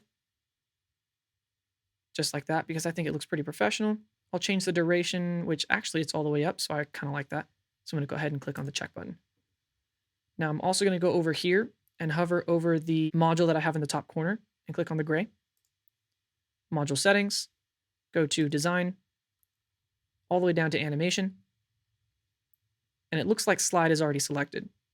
And so the animation direction is from the right. So that means it comes from here over this way. So check. Let's go ahead and make sure that this animation is from the left. So we'll click on the gear icon, go to design, all the way down to animation. And it is from the left. So let's go ahead and hit check. And we'll go down to the bottom right and click on save my work. Now let's go ahead and see what we just did. So I'm going to go over to my dashboard again, hover over my site name and click on visit site on a new tab. And you'll see that the second the website loads in, it's going to have both of those texts fade in just like that. And so I think that looks great. One goes one way and one goes the other way, and it kind of pulls up together. So I think that looks good. So now let's go ahead and do motion effects for the rest of it. So I'm going to choose this section first, go over to the row settings, design, down to animation. I'm going to choose slide. And for slide direction, I want to go up. So it's going to slide up like that. I think the duration is fine and the delay is fine. Now for this next one down below, I want it to slide in differently. And so I'm actually going to go to the row settings. And then under column number 2, which is the blue part over here, go to the settings,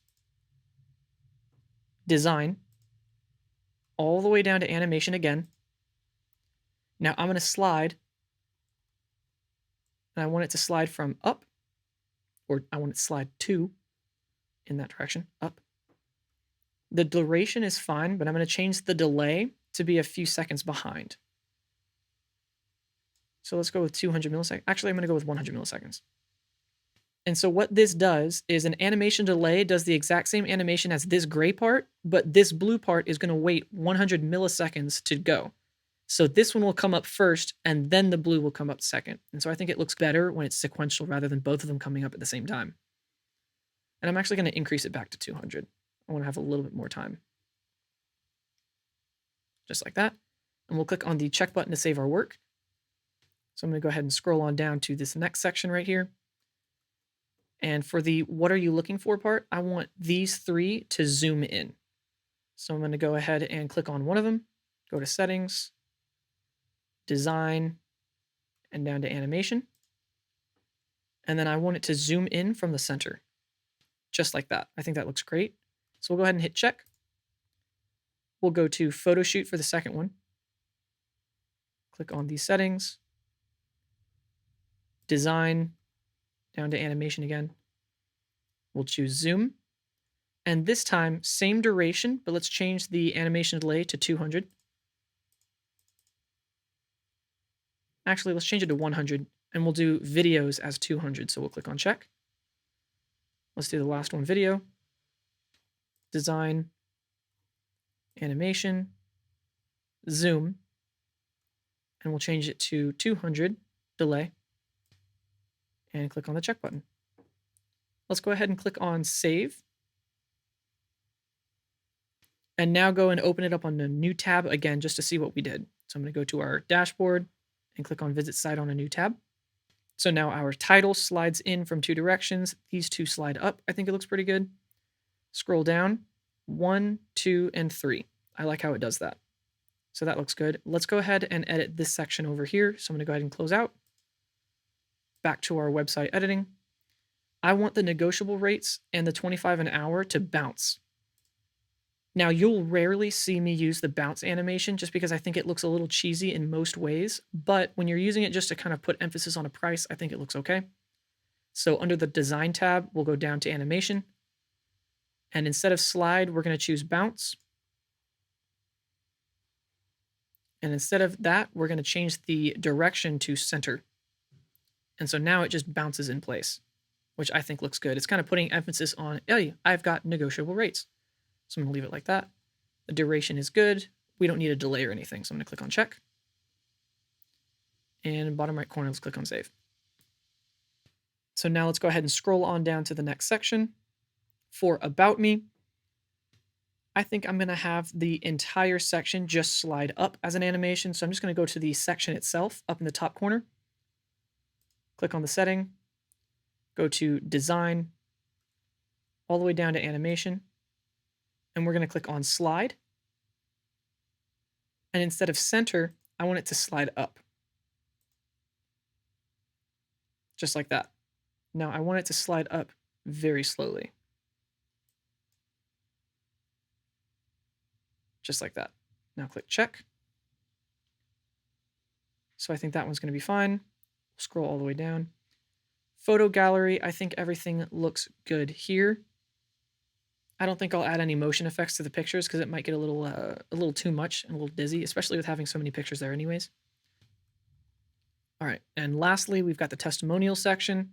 I think this one looks good, but I do want these two to flow in from each side. So I'm going to go to the settings for the individual module.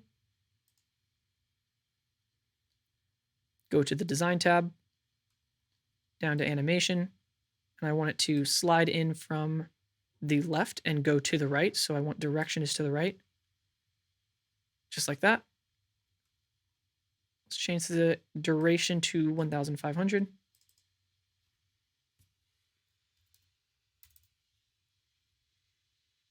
And we'll click on check. And let's click on the other one and do it from the left.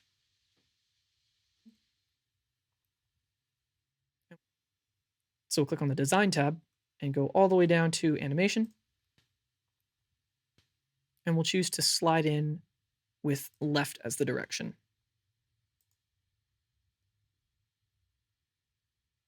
And let's change the duration to 1500 as well. And click on the check button. And so now that's done. Let's go ahead and scroll on to the next section, which is the contact me section. And so what I want to do with this one is I want the title to slide in from the left side, and I want these two boxes to slide in from the right side. And so what I'm going to do is I'm going to go first to this row, and I can change each column. So the first column is going to be the contact section. So for this one, settings, design, animation, and I want it to slide in to the right side, so this direction. And click on the check button. And then the column number 2, which is this blue column, I want it to design, animation, slide in to the left.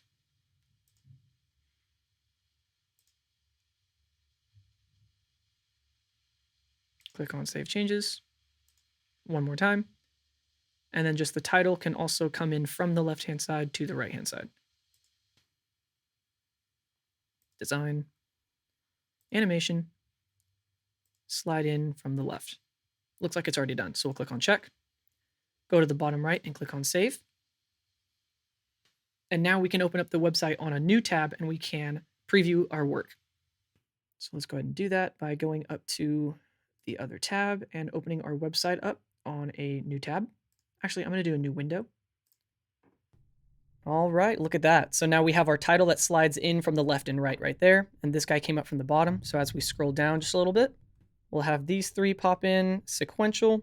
And then this guy was bouncing. So I think that looks pretty good for the rate. So we'll scroll down a little bit more. The About Me section slides up from the bottom. I think that looks clean. The photo gallery, I left pretty plain just because I wanted the emphasis on the photos.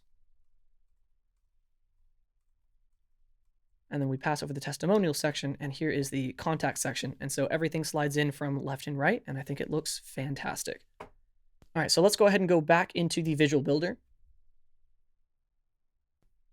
All right, and so now that we're done with the animations, we can go ahead and move into our final step, which is to configure your website for the mobile version. So in order to do that, we're just going to go down to the bottom and click on these three little dots right here, and then go over to the left-hand side, and you'll see that we've got a desktop mode right here. We've got a tablet view and a mobile view. And so these are the different responsive modes of your website. So if I click on the phone view, you'll see that it will compress my website down to what looks like a phone screen. Now, Divi is going to do its best to fit everything into the mobile screen, but usually what you're going to have to do is just move some things around and play with the spacing just to make sure that it's cleaned up on this smaller version. Now, it's important to clean up the mobile version because more than 52% of the traffic that goes to your website is going to be from people on their smartphones while they're on the go. And so it's important to make sure that this looks clean and professional. So let's go ahead and scroll on through. It looks like the call to action is compressed correctly, so I think it looks great. Scroll down a little bit further. We've got all three of the icons, which they can click on, and it will take them to different web pages. The About Me section looks just fine. Looks like the photo gallery just put all the pictures on top of each other, so that's good. Going to the testimonial section, it put them on top as well. And then the contact section looks fantastic. So it looks like we don't actually have to make too many changes in the mobile version. Looks like it's already pretty good. Now, keep in mind, whatever changes we make to the mobile version will not transfer over to the tablet or the desktop version. It always cascades down. So if I make a change on the desktop, it'll affect the tablet and mobile. And same if I make a change on the tablet, it'll just affect the mobile. But if I make a phone view change, it's never going to affect the tablet or the desktop. So this allows me to change the mobile view to be customized just how I like without having to affect the tablet or the desktop view. So I think it looks pretty good. I'm going to go ahead and switch back over to the desktop view. I'm also going to go ahead and click on save just to save my work. All right, guys. And with that, I think we're pretty much done with the website. I think it looks fantastic, very professional. Congratulations on making it to the end of the video and finishing your website using the Divi theme. All right, everyone, that's how it's done. Together, we built a professional multi-page WordPress website using Divi's drag and drop theme. How do you guys feel about it? My hope is that this video has helped you guys tremendously and has given you guys the tools to edit your website long after you finished watching me monologue. Now that you have a basic understanding of how to manipulate the basic aspects of your website using Divi, you have reached an exciting part of your web design journey. From here, you can edit the rest of the pages just as we did the homepage and complete your fully functional website for your business or whatever else you want to use it for. If you learned anything of value from this video, I would really appreciate it if you would drop a like on today's video. In addition, be sure to subscribe to the channel because we're constantly putting out in-depth tutorials like this one. And feel free to check out Create a Pro Website on Instagram and TikTok for more quick tips, web design ideas, and behind the scenes. My name is Levi Hagan with Create a Pro Website, wishing you the best. Keep creating, my friends.